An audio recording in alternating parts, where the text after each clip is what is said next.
2020. La sortie de crise dépend surtout bien sûr de la vaccination et de son rythme encore très poussif en France. Il va y avoir la reprise du vaccin AstraZeneca avec malheureusement un manque de confiance.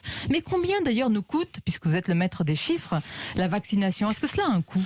La vaccination a un coût comme les tests ont un coût. C'est l'occasion de rappeler que la France est un des seuls pays à permettre à ses ressortissants, à ses habitants, de ne pas payer les tests, avoir une gratuité totale. Et c'est à souligner, l'année passée, les tests, en 2020, ont coûté à l'État, à la sécurité sociale, mais à travers l'État, un peu plus de 2,6 milliards d'euros. Pour la vaccination, nous avons inscrit dans le budget 2021 1,5 milliard de provisions. Ça coûtera plus cher.